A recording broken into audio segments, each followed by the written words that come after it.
D boss ಅಭಿಮಾನಿ ಶಂಭು ಮಾತಾಡ್ತಾ ಇದ್ದೀನಿ. ವಿಡಿಯೋ ಮಾಡೋ ಉದ್ದೇಶ ಏನಪ್ಪ ಅಂತಂದರೆ, ನಿನ್ನೆ ಒಂದು ಇಂಟರ್ವ್ಯೂ ಕೊಟ್ಟಿರೋದು ಮೀಡಿಯಾದವ್ರಿಗೆ. ಲಾಯರ್ ಜಗದೀಶ್ ಒಂದು ಇಂಟರ್ವ್ಯೂ ಕೊಟ್ಟಿದ್ದಾನೆ. ಅದರ ಬಗ್ಗೆ ನಮ್ಮ ಬಾಸ್ ಬಗ್ಗೆ ಮಾತಾಡಿದ್ದಾನೆ. ಏನು ಮಾತಾಡಿದ್ದಾನಪ್ಪ ಅಂತಂದರೆ,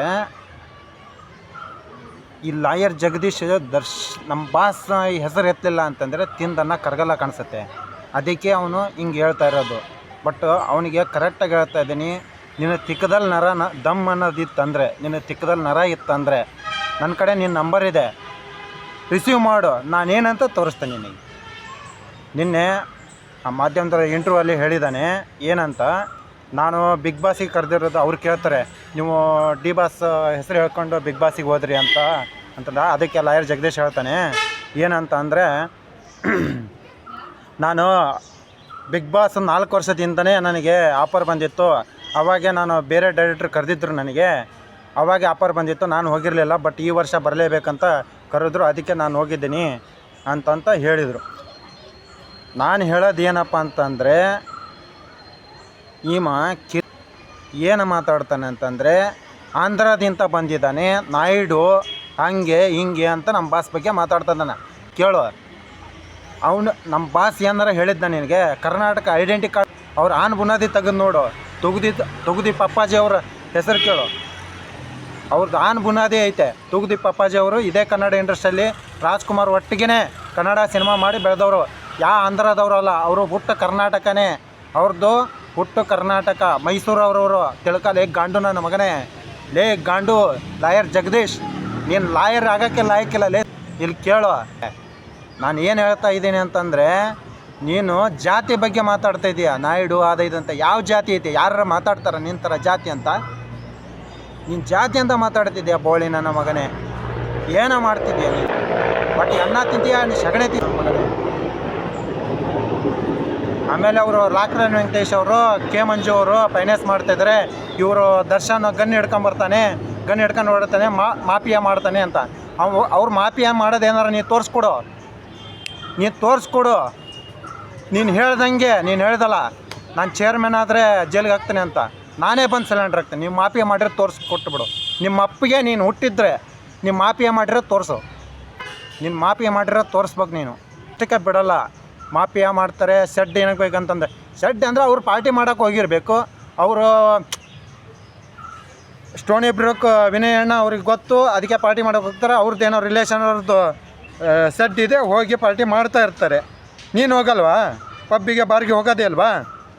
ನೀನು ಮೊನ್ನೆ ಇಂತನೂ ನಮ್ಮ ಬಾಸ್ ಅರೆಸ್ಟ್ ಆದಾಗಿಂತನೇ ನೋಡ್ತಾ ಇದ್ದೀನಿ. ನಿನ್ನ ಮಾತಾಡಬಾರ್ದು ಅಂತ ಸುಮ್ಮನೆ ಇದ್ದೀನಿ. ನೀನು ತುಂಬ ನಾನು ಟ್ರಿಗರ್ ಮಾಡ್ತಾ ಇದೀಯಾ. ಭಾಳ ಎಚ್ಚರದಿಂದ ಇರು. ನನಗೆ ತಾಳ್ಮೆ ಇಲ್ಲ. ಏನೋ ಒಂದು ಮಾತು ಹೇಳ್ತಾನೆ, ನಮ್ಮ ಬಾಸ್ ವಿಚಾರಕ್ಕೆ ಬಂದರೆ ಸರಿ ಇರಲ್ಲ. ನೀನು ದೊಡ್ಡ ಗಾಂಡು ಅಂತ ನನಗೆ ಗೊತ್ತು. ಬರೇ ಮೀಡಿಯಾದ್ರ ಮುಂದೆ ಪ್ರೆಸ್ ಮೀಟಲ್ಲಿ ಇಂಟ್ರ್ಯೂ ಕೊಟ್ಟಾಗ ಕ್ಯಾಮ್ರಾ ಮುಂದೆ ಮಾತಾಡ್ದಂಗಲ್ಲ. ತಿಕ್ಕದಲ್ಲಿ ನಿನ್ನ ತಿಕ್ಕದಲ್ಲಿ ನರ ಅನ್ನೋ ದಮ್ ಇತ್ತಂದರೆ ಕಾಲ್ ರಿಸೀವ್ ಮಾಡು, ಮಾತಾಡು. ನನ್ನ ಹತ್ರ ಮಾತಾಡೋ ಯೋಗ್ಯತೆ ಇಲ್ಲ ನಿಮಗೆ. ಆಮೇಲೆ ನಿನ್ನ ಮನೆಯಾಗ 1 ಲಕ್ಷ ನಾಯಿ ಖರ್ಚು ಮಾಡ್ತಾನಂತ. ನಿನ್ನ ಮನೆಯಾಗ ನೀ ಖರ್ಚು ಮಾಡಿದ್ರೆ ನಮ್ಮ ಬಾಸ್ ಕೋಟ್ಯಾಂತರ ರೂಪಾಯಿ ಖರ್ಚು ಮಾಡ್ತಾರೆ ತಿಂಗಳಿಗೆ, ಗೊತ್ತಾ? ಪ್ರಾಣಿಗಳಿಗೆ ಅಂತಲೇ ಕೋಟ್ಯಾಂತರ ರೂಪಾಯಿ ಖರ್ಚು ಮಾಡ್ತಾರೆ. ಗಾಂಡು ನನ್ನ ಮಗನೇ, ಇಲ್ಲಿ ಕೇಳು, ನಾವು ಯಾವಾಗಲೂ ಒಂದು ತೂಕ ಮೇಲೇ ಇರ್ತೇವೆ. ನಾನು ಹೇಳ್ತಾ ಇದ್ದೀನಿ, ಲಾಯರ್ ಜಗದೀಶ್, ನಿನಗೆ ಲಾಯರ್ ಅಂತ ಯಾರು ಮಾಡಿದ್ರೋ ಗೊತ್ತಿಲ್ಲ. ಪಾಪ ಅವ್ರಿಗೆ ಯಾಕೆ ಅನ್ನಬೇಕು? ನೀನು ಲಾಯರ್ ಆಗೋಕ್ಕೆ ಯೋಗ್ಯತೆ ಇಲ್ಲ. ಆಮೇಲೆ ಇನ್ನೊಂದಿನ ಹೇಳ್ದಲ್ಲ, ಚೇರ್ಮನ್ ಆಗಿಬಿಟ್ರೆ ಇವ್ರನ್ನೆಲ್ಲರನ್ನ ಜೈಲಿಗೆ ಕಳಿಸ್ತಾನೆ. ನಿನ್ನ ತಿಕ್ಕದಲ್ಲಿ ನರ ಅನ್ನೋ ದಮ್ ಇತ್ತಂದರೆ ನೀ ಚೇರ್ಮನ್ ಆಗು, ಅವ್ರನ್ನ ಒಳಗೆ ಕಳಿಸ್ತ ನೋಡೋಣ. ನಿನ್ನ ತಿಕ್ಕದಲ್ಲಿ ಆವಾಗ ನಾವೇನಂತ ತೋರಿಸ್ತೇವೆ ನಿನಗೆ. ನಮ್ಮ ಬಾಸ್ಗೋಸ್ಕರ ನಾವು ಏನು ಮಾಡೋಕ್ಕೂ ರೆಡಿ. ಯಾರು ಬರ್ತಾರೋ ನನಗೆ ಬೇಕಾಗಿಲ್ಲ. ಬಟ್ ನಾನಂತೂ ನಮ್ಮ ಬಾಸ್ ಪರವಾಗಿ ಇದ್ದೇ ಇರ್ತೀನಿ. ನಮ್ಮ ಬಾಸ್ ಅವರು ಸ್ವಲ್ಪ ಸೈಲೆಂಟಾಗಿ ಯಾಕಿದ್ದಾರೆ ಅಂತಂದರೆ, ಬೇಡ ಇವಾಗ ಮಾತಾಡೋದು ಬೇಡ ಅಂತ ಸುಮ್ಮನೆ ಸೈಲೆಂಟಾಗಿದ್ದಾರೆ. ಅವ್ರು ಮಾತಾಡೋಲ್ಲ ಅನ್ನೋ ಕಾರಣಕ್ಕೆ ನೀವೆಲ್ಲ ಚಿಕ್ತಿದ್ದಾರಲ್ಲ. ಆನೆ ಬರುತ್ತೆ ಇನ್ನೂ ಸ್ವಲ್ಪ ದಿನ. I am waiting. ಇನ್ನು 2 ತಿಂಗಳ ತಡಿ, ಎಲ್ಲರಿಗೂ ಉತ್ತರ ಕೊಡ್ತಾನೆ. ಬರ್ತಾನೆ, ಅಪ್ಪ ಅಲ್ಲೇ ಮೇಲೆ ಕಡೆ ಕುಂತಿದ್ದಾನೆ, ಬರ್ತಾನೆ. ಅವಾಗ ಐತೆ ನಿಮಗೆಲ್ಲರಿಗೂ. ಇನ್ನೊಂದು ಏನಂತಂದರೆ, ನೀನು ಅವ್ರು ಮಾತಾಡಲ್ಲ ಅಂತ ಎಲ್ಲರೂ ಮಾತಾಡ್ತಾ ಇದ್ದೀರಾ. ಆಮೇಲೆ ಮೊನ್ನೆ ಒಂದು ವಿಡಿಯೋ ಮಾಡಿದ್ದೆ ನಾನು, ಅದೇ ಬಾಸ್ ಕಾಂಟ್ರವರ್ಸಿ ವಿಚಾರದ ಬಗ್ಗೆ ವಿಡಿಯೋ ಮಾಡಿದ್ದೆ. ಆ ಗಾಂಡು ಸುಳೆ ಮಕ್ಕಳು ಎಲ್ಲರೂ ಏನು ಮಾಡಿದ್ದಾರೆ ಅಂತಂದರೆ, ಗಾಂಡು ನನ್ನ ಮಕ್ಕಳು ಅವ್ರು ತಿಕ್ಕದಲ್ಲಿ ನರ ಅನ್ನೋದು ದಮ್ಮೇ ಇಲ್ಲ. ರಿಪ್ಲೈ ಮಾಡಿದ ಕಾಲ್ ರಿಸೀವ್ ಮಾಡಲ್ಲ ಸುಳೆ ಮಕ್ಕಳಿಗೆ. ಆಮೇಲೆ ಯಾರ್ಯಾರು ಆಮೇಲೆ ಡಾಲಿ ಬಗ್ಗೆ ಮಾತಾಡಿದ್ನಲ್ಲ, ಬಾಕ್ಸ್ ಆಫೀಸ್ನ ಹೊಡಿತೇನೆ ಸುಬ್ಬಿ ಅಂತ, ಅದ್ರ ಬಗ್ಗೆ ಮಾತಾಡಿದಾಗ ಇನ್ನೊಬ್ಬ ಯಾವನ ನಮ್ಮ ಚಕ್ರವರ್ತಿ ಯೂಟ್ಯೂಬ್ ಚಾನಲಲ್ಲೇ ಕಾಮೆಂಟ್ ಹಾಕಿದ್ದಾನೆ, ಇವನ್ನ ಹುಡುಕಿ ಕೊಟ್ಟವನೇ 6,000 ರೂಪಾಯಿ ಅಂತ. ಅಲ್ಲಿ ನಂದು ಹಾವೇರಿ ಅಗಡಿ ಗ್ರಾಮ, ನಿನ್ನ ತಿಕ್ಕದಲ್ಲಿ ನರ ಅನ್ನೋ ದಮ್ಮಿತ್ತಂದರೆ ಬಾ, ನಾನೇನಂತ ತೋರಿಸ್ತೀನಿ ನಿನಗೆ. ನನ್ನ ಹುಡುಕಿ ಕೊಟ್ಟರೆ 6,000 ಕೊಡ್ತೀಯ? ಇಲ್ಲಿ ಕೇಳೋ, ನಿನ್ನ ತಿಕ್ಕದಲ್ಲಿ ನರ ದಮ್ಮಿತ್ತಂದ್ರೆ ಅಷ್ಟು ಮಾಡೋಕ್ಕಾಗಲಿಲ್ವ? ಹಾವೇರಿ ಬರೋಕ್ಕಾಗಲಿಲ್ವಾ? ನಿಂದು ಯಾವ್ರು ಹೇಳು? ಬರೀ ಲೊಕೇಶನ್ ಹಾಕು, ನಂಬರ್ ಕಳಿಸು ಸಾಕು, ನೀನು ಎದ್ದಲ್ಲೇ ಹುಡ್ಕೊಂಬರ್ತ ಏನ. ಆಮೇಲೆ ಬ್ಯಾಡ್ ಕಾಮೆಂಟ್ ಮಾಡೋಷ್ಟೇ ನೀವು ಅಲ್ಲೇ ಇರೋದು. ಏನ ಒಬ್ಬ ಅಪ್ಪನಿಗಂತ ಹುಟ್ಟಿಲ್ಲ ನೀವು, ಅಲ್ಲೇ ಕಾಮೆಂಟ್ ಮಾಡ್ಕೊಂಡು ಅಲ್ಲೇ ಇರೋದು ಅಷ್ಟೇ ನಿಮಗೆ ಗೊತ್ತಿರೋದು. ನಂದೇನು ಒಂದು ಕಿತ್ಕೊಳಕ್ಕೂ ಆಗಲ್ಲ ಆಯಿತಾ? ನಂದೇನು ಒಂದು ಕೂಲನೂ ಕಿತ್ಕೊಳಕ್ಕಾಗಲ್ಲ. ಏನ ನೀವು ಅಲ್ಲೇ ಕೂತ್ಕೊಂಡು ಕಾಮೆಂಟ್ ಮಾಡ್ಕೋಬೇಕು. ಯಾವನೇನು ನನ್ನ ಶಾರ್ಟನ ಕಿತ್ಕೊಳಕ್ಕಾಗಲ್ಲ. ನೀವು ಹೇಳ್ತಾ ಇದ್ದೀನಿ, ನಾನು ಮಾತಾಡಬಾರ್ದು ಅಂತ ಸುಮ್ಮನೆ ಇರ್ತೀನಿ.